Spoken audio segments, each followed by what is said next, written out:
Good morning everyone. Daksh Education Live में आपका एक बार फिर से स्वागत है। और आज हम लोग प्रैक्टिस करने वाले हैं एंशिएंट हिस्ट्री के क्वेश्चन को। साथ ही साथ हम लोग वहां से फैक्ट को पिक करेंगे। और उससे पहले हम आपको बता दें कि आपका एक बैच शुरू हो रहा है, एक नहीं दो बैच शुरू हो रहा है। एक 9 तारीख से हो रहा है कि 11 तारीख से हो रहा है। दोनों ही मॉर्निंग में शुरू हो रहा है, 9 से 11 फिर 7 से 9। तो आकर के ज्वाइन करें दक्ष।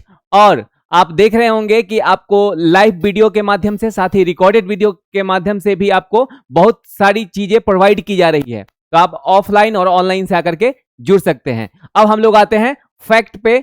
और क्वेश्चन नंबर पहला जो है आपका, वो है सिंधु घाटी सभ्यता से संबंधित। क्या है? सिंधु घाटी सभ्यता का सबसे बड़ा स्थल कौन सा है? तो आपको बताना है कौन सा स्थल सबसे बड़ा है। तो इसका जो ऑप्शन है वो ऑप्शन हो जाएगा सी, धौलावीरा। धौलावीरा जो है वो सबसे बड़ा इस ऑप्शन के अनुसार सही होगा। जबकि हम मोहनजोदड़ो की बात करें तो मोहनजोदड़ो आपको पता होगा, इसको बोलते हैं मृतकों का टीला।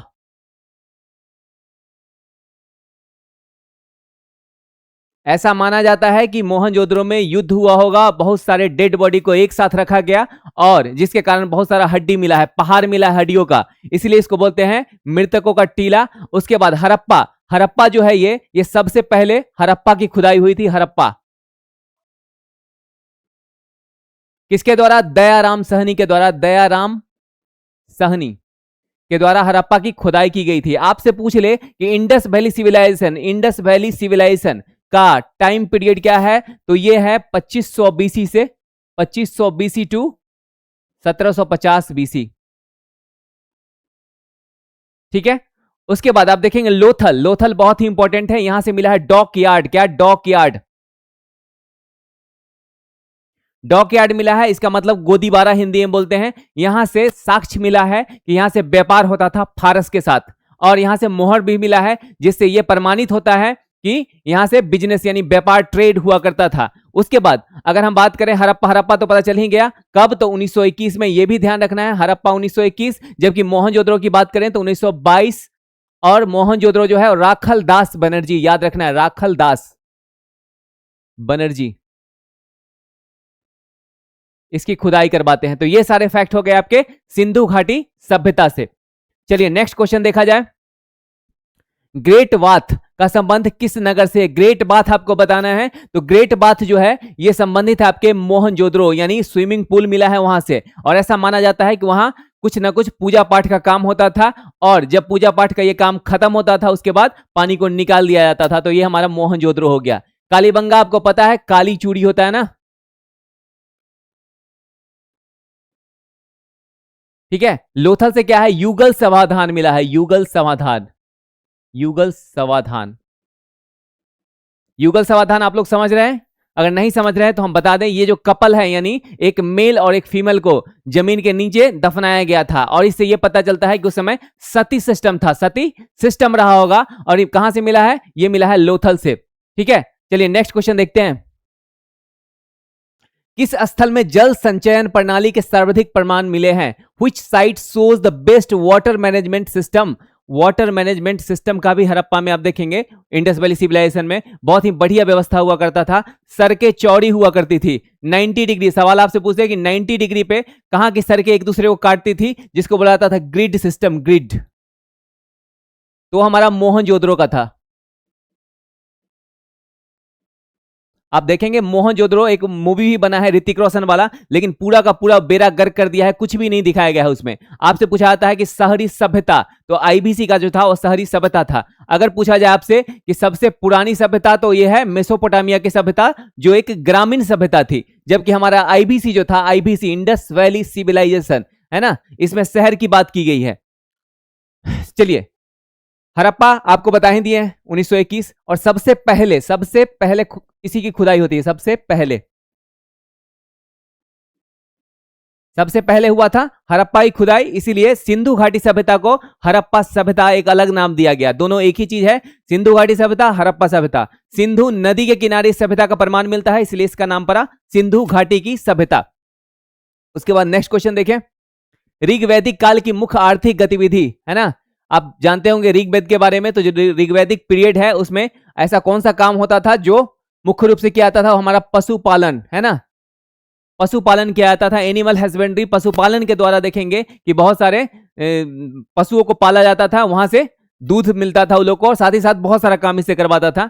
इसमें चक्के का आपको पता है कि पहिए का आविष्कार हो गया था, पशु को आगे रखता था, पहिया के ऊपर कुछ बना करके और एक जगह से दूसरे जगह ट्रेवल किया करता था। तो पशुपालन आपको ध्यान रखना है, ऋग्वैदिक काल की मुख्य आर्थिक गतिविधि थी।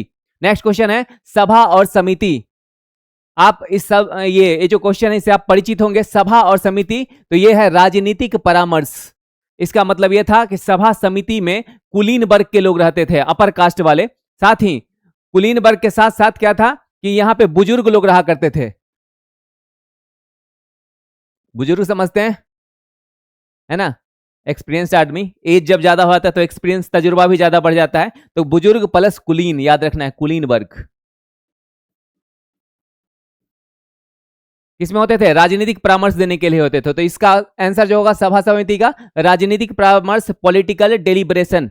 नेक्स्ट क्वेश्चन है बौद्ध धर्म आ गया। बौद्ध धर्म में त्रिरत्न का अर्थ क्या होता है? त्रिरत्न, तो बुद्ध, धम्म और संघ। ऑप्शन नंबर बी, बुद्ध, धम्म और संघ जो है बौद्ध धर्म के त्रिरत्न है, त्रिरत्न।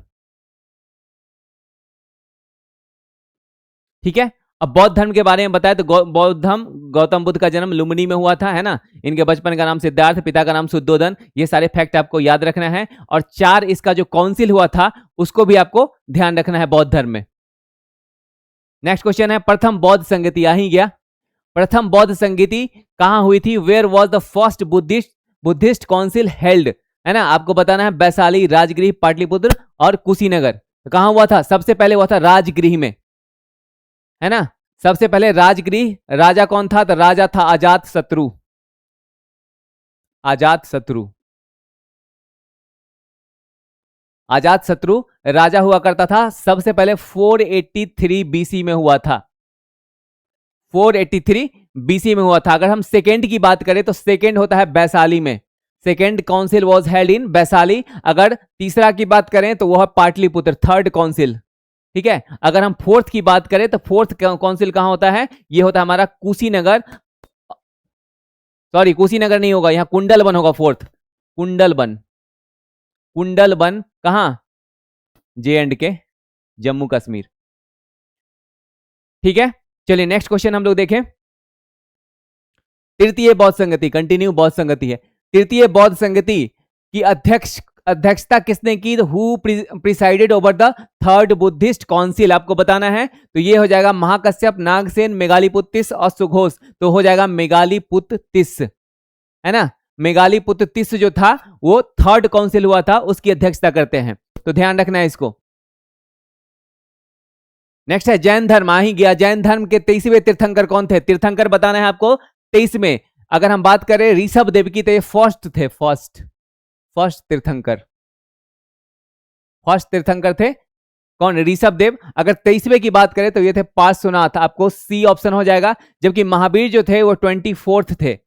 24वें तीर्थंकर कौन थे? महावीर थे। इनके बचपन का नाम आपसे पूछ दे, बचपन का नाम वर्धमान था, वर्धमान। ठीक है, और ये 24वें तीर्थंकर थे। अगर पूछ दे रियल फाउंडर जैन के कौन थे? रियल फाउंडर थे हमारे महावीर। जबकि 23वें पार्श्वनाथ थे। अगर नेमिनाथ पूछ दे तो ये 22वें थे, है ना। इनका एक और नाम था अरिष्ट नेमी, अरिष्ट नेमी, अरिष्ट नेमी इनका एक और नाम था। चलिए, अच्छा एक बात और बता दे कि चंद्रगुप्त मौर्य जो थे, चंद्रगुप्त मौर्य, चंद्रगुप्त मौर्य ये जैन धर्म को मानने वाले लोग थे। और आप देखेंगे 298 बीसी में ये संलेखना विधि के माध्यम से, संलेखना विधि में क्या होता है? भूख प्यास यानी खाना पीना आदमी छोड़ देता है, उसके बाद मौत हो जाती है। तो ये 298 बीसी में ये संलेखना विधि के माध्यम से श्रवण बेलगोला, ध्यान रखना है, श्रवण बेलगोला जगह का नाम है, कर्नाटक में पड़ता है। यहां पे ये इनकी मौत हो जाती है। चलिए नेक्स्ट क्वेश्चन देखा जाए। अर्थशास्त्र के लेखक कौन है? बहुत ही आसान सवाल है। अर्थशास्त्र कौन लिखा है? कौटिल्य, मेगास्थनीज, विशाखदत्त, बाणभट्ट, आपको बताना है। तो ये लिखे हैं कौटिल्य के द्वारा लिखा गया, कौटिल्य। ठीक है, अगर हम बाणभट्ट की बात करें तो हर्षचरित्र, हर्षचरित्र किसके द्वारा लिखा गया है? बाणभट्ट के द्वारा लिखा गया। मेगास्थनीज का एक पुस्तक है जिसका नाम है इंडिका, इंडिका। मेगास्थनीज किसके दरबार में आया था? तो ये चंद्रगुप्त मौर्य के दरबार में आया था, चंद्रगुप्त मौर्य। के दरबार में ये आया था। आप देखेंगे सेल्यूकस निकेटर के साथ 305 बीसी में युद्ध होता है, 305 बीसी में युद्ध होता है, और उसमें जो है सेल्यूकस निकेटर बुरी तरह से हार जाता है, किससे? चंद्रगुप्त मौर्य से। उसके बाद इसकी बेटी के साथ शादी करता है, साथ में अफगानिस्तान मिला था, आप लोग को पता ही है ये बात। और मेगास्थनीज साथ में आया था, मेगास्थनीज। यहां पे आने के बाद देखा कि मौर्य प्रशासन बहुत ही तगड़ा है, तो उसके बारे में एक बुक लिखता है जिसका नाम था इंडिका। ध्यान रखना है, इंडिका। ठीक है, उसके बाद नेक्स्ट क्वेश्चन, महाजनपद काल का सबसे शक्तिशाली राज्य, महाजनपद काल का सबसे शक्तिशाली राज्य एक ही था, मगध। आपको ध्यान रखना है, मगध। मगध सबसे शक्तिशाली था, मगध। ठीक है, अगर आपसे पूछा जाए बज्जी की राजधानी कहां थी, तो वैशाली हुआ करती थी, वैशाली। बज्जी की राजधानी वैशाली हुआ करती थी। ठीक है, अगर कोसल का पूछ दे राजधानी कहां, तो श्रावस्ती, श्रावस्ती, है ना। उसके बाद अवंती का आप देखेंगे, अवंती का माहिष्मती हुआ करता था। चलिए नेक्स्ट क्वेश्चन, सिकंदर के भारत आगमन के समय मगध का शासक कौन था? सिकंदर का नाम सिकंदर हम भारतीयों ने दिया है ना। उसका एक्चुअल में नाम अलेक्जेंडर था, लेकिन हम लोगों ने, हमसे बोला ही नहीं गया, तो बोला नहीं गया तो हमने इसका नाम सिकंदर रख दिया। सिकंदर जो है वो भारत जब आया था तो मगध का शासक था कौन? धनानंद। ठीक है, नंद वंश का अंतिम शासक है धनानंद, और धनानंद को हराता कौन है? चंद्रगुप्त मौर्य। और उसमें सहायता किसने की थी? कौटिल्य ने सहायता किया था। एक्चुअली में धनानंद जब आक्रमण कर रहा था भारत में, सॉरी सिकंदर का आक्रमण होने वाला था, तो ये धनानंद के पास जाते हैं, इसको समझाते हैं कि पूरा भारत रौंद देगा सिकंदर, आपको अपनी सेना को मजबूत करना चाहिए और साथ ही साथ युद्ध करना है। बट ये मानता ही नहीं, इसको धक्के मार के बाहर निकाला था, जिसके बाद आप देखते हैं कि मौर्य साम्राज्य को स्थापित किया गया, और इतना बड़ा मौर्य साम्राज्य आप देखेंगे कि ईरान तक का बाउंड्री लगता था मौर्य साम्राज्य का। तो ये थे चंद्रगुप्त मौर्य, जबकि धनानंद उस समय शासक हुआ करता था। Bimbisara, Haryanka dynasty was established by Bimbisara, Haryanka वंश की स्थापना किए थे कौन? बिंबिसार के द्वारा किया गया था। बिंबिसार का एक बेटा है जिसका नाम है अजातशत्रु, जिसको कुनिक भी कहा जाता था। क्या नाम है? कुनिक, है ना। ये अपने पिता की हत्या करके उसके बाद बनता है क्या? शासक हर्यक वंश का। उसके बाद अजातशत्रु जो है वो वैशाली को जीतता है, वैशाली को जीता था। कौन? अजातशत्रु। ध्यान रखना है। नेक्स्ट क्वेश्चन, इंडिका के लेखक कौन है? इंडिका लिखा किसके द्वारा गया है? मेगास्थनीज। बहुत आसान है, मेगास्थनीज के द्वारा इंडिका लिखा गया है। जबकि आप दो नाम देख रहे हैं, फाहियान। पूछ देता है आपसे सवाल कि फाहियान किसके शासन काल में आया था, तो फाहियान जो है वो आया था चंद्रगुप्त सेकेंड, द्वितीय के शासन काल में आया था, जिसको विक्रमादित्य भी कहा जाता है। उसके समय फाहियान आया था। इसने लिखा एक बुक जिसका नाम है फो क्यू की, चाइनीज आदमी है, फो क्यू की बुक का नाम है। और किसके शासनकाल? चंद्रगुप्त द्वितीय। जबकि हेनसांग की बात करें तो हर्षवर्धन के समय आया था, और इसने लिखा है क्या? सी यू की। देख रहे हो कैसा कैसा नाम है, चाइनीज टाइप नाम है, लेकिन क्या है आपको याद करना पड़ेगा, एग्जाम में पूछा जाता है, तो इंपॉर्टेंट है, ध्यान रखना है। नेक्स्ट क्वेश्चन, गुप्त काल में भूमि अनुदान का प्रमुख प्रभाव क्या था? गुप्त काल में भूमि अनुदान का प्रमुख प्रभाव क्या था? तो ये हो जाएगा सामंतवाद का उदय, राइज ऑफ फ्यूडलिज्म। फ्यूडलिज्म का मतलब ये होता है, पहले के राजा महाराजा क्या करते थे? जमींदार को जमीन देते थे, और वो जमींदार टैक्स वसूल करके और पे करता था किसको? गवर्नमेंट को। उसको बोलते थे सामंत। और सामंतवाद जब हुआ तो आप देखेंगे किसानों की रत्ती भर वैल्यू ना रही। ठीक है, तो ये हो जाएगा हमारा ऑप्शन सी। नेक्स्ट क्वेश्चन देखें, प्रयाग प्रशस्ति। प्रयाग प्रशस्ति किससे संबंधित है? आपको बताना है प्रयाग प्रशस्ति किससे संबंधित है। तो ये हमारा हो जाएगा समुद्रगुप्त। प्रयाग प्रशस्ति लिखा किसके द्वारा गया है? हरिसेन के द्वारा लिखा गया है प्रयाग प्रशस्ति। समुद्रगुप्त को भारत का नेपोलियन कहा जाता है ना, ये बात ध्यान रखना है, नेपोलियन ऑफ इंडिया। आपसे पूछ देता है कि ये नेपोलियन ऑफ इंडिया कहा किसने है, तो ये B.A. स्मिथ के द्वारा कहा गया है। B.A. स्मिथ का है भारत का नेपोलियन। चंद्रगुप्त प्रथम, आप देख रहे हैं चंद्रगुप्त प्रथम। आपसे पूछा था गुप्त डायनेस्टी को स्टैब्लिश किसने किया था, तो श्रीगुप्त के द्वारा गुप्त डायनेस्टी को स्टैब्लिश किया गया था। अगर रियल फाउंडर पूछ दे तो वो चंद्रगुप्त सेकेंड था, जिसको विक्रमादित्य कहा जाता था। जबकि भारत का नेपोलियन आप देख रहे हैं समुद्रगुप्त है। नेक्स्ट क्वेश्चन देखें, फाहियान किस गुप्त शासक के समय भारत? फाहियान आ ही गया। फाहियान किसके समय आया था? तो चंद्रगुप्त द्वितीय के समय आया था फाहियान। ठीक है, चलिए कुमारगुप्त से पूछे नालंदा विश्वविद्यालय। नालंदा विश्वविद्यालय बनाया था। नालंदा विश्वविद्यालय की स्थापना कुमारगुप्त के द्वारा किया गया था। और बख्तियार खिलजी क्या करता है? आग लगा देता है पूरा, 6 महीने तक जलते रहा था, पूरा धू धू करके जल गया पूरा का पूरा। कौन? नालंदा विश्वविद्यालय। ये बख्तियार खिलजी कौन था? बख्तियार खिलजी कुतुबुद्दीन ऐबक का सेनापति। एक दिन घूमने के लिए निकलता है और देखा कि ये मंदिर टाइप बना हुआ है, इसने आग लगा दिया। हर जगह अलग अलग कहानी है इसका। नेक्स्ट, किस चीनी यात्री ने हर्षवर्धन के पशुवध निषेध किया? अच्छा, आपको ध्यान रखना है, हर्षवर्धन आएगा तो हिंसांग आएगा। ह से हर्षवर्धन, ह से हिंसांग। और इसने क्या किया? पशुवध निषेध का उल्लेख किया है, यानी हर्षवर्धन के शासन में हिंसांग आया था और इसने पशुवध यानी जो मारा जाता है जानवरों को, उसके बारे में बताया कि उसको रोक लगाया गया था हर्षवर्धन के शासनकाल में। बताया किसने है? हिंसांग ने। नेक्स्ट, निगम शब्द प्राचीन भारत में किसके लिए प्रयुक्त था? निगम शब्द। तो निगम बताना है आपको, ग्राम सभा, व्यापारी संघ, धार्मिक संस्था, सैन्य छावनी। तो निगम जो था हमारा वो व्यापारिक संघ हुआ करता था। चलिए नेक्स्ट क्वेश्चन, किस धातु का ज्ञान हड़प्पा वासियों को नहीं था? हड़प्पा वासियों को किस धातु का ज्ञान नहीं था? ये लोग तांबा से परिचित थे, ये लोग कांसा से, क्योंकि कांस्य युगीन सभ्यता ही कहा जाता है, कांसा से बिल्कुल परिचित थे। सोना भी था, लोहा नहीं था। आपसे पूछे लोहा का खोज है ना कब हुआ था? तो ये उत्तर वैदिक काल में होता है, पोस्ट वैदिक एज, वैदिक काल। उत्तर वैदिक काल में हम देखें तो जाति व्यवस्था बनता है, जाति व्यवस्था। ये हमारा उत्तर वैदिक काल। चलिए अंतिम देखें क्वेश्चन, अशोक के शिलालेख में प्रयुक्त मुख्य भाषा कौन है? भाषा का ध्यान रखना है, तो ये संस्कृत, पाली, प्राकृत, तो प्राकृत भाषा हो जाएगा अशोक का। ठीक है, आपसे पूछा जाता है अशोक, अशोक राजगद्दी पे कब बैठा? 269 बीसी।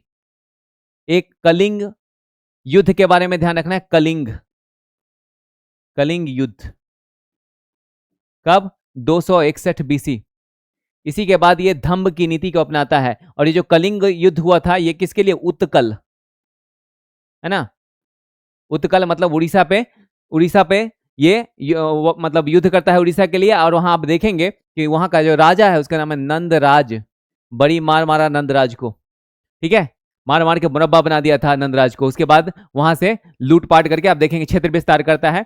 और उसके बाद सॉरी लूटपाट नहीं, वहां जाने के बाद धम्म की नीति को अपनाता है। ध्यान रखना है, धम्म की नीति को। इसका हृदय परिवर्तन हो जाता है, 1.5 लाख लोग काटे गए हैं। और उसके बाद जो है सो ये देखता है, देखने के बाद इसका हृदय परिवर्तन होता है। और निग्रोथ की सहायता से, ये रखना है निग्रोथ, है ना, इसका भतीजा हुआ करता था, इसकी सलाह पर इसने बौद्ध धर्म को अपनाया। किससे? उपगुप्त। ध्यान रखना है, उपगुप्त। ये बौद्ध भिक्षुक है जिससे ये बौद्ध धर्म को अपनाता है। कौन? अशोक, उपगुप्त से।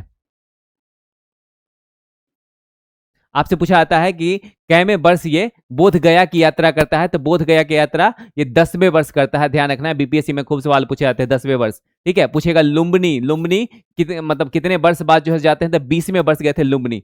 तो आप देखें 20 क्वेश्चन है, एंशिएंट हिस्ट्री का था। और भी अच्छा अच्छा क्वेश्चन लेकर के आपके लिए आएंगे एंशिएंट हिस्ट्री का ही। ठीक है, और साथ साथ टॉपिक को क्लियर करेंगे। तो आज भर इतना ही, फिर मिलते हैं हम लोग नेक्स्ट वीडियो में। Thank you very much and again I repeat, thank you very much.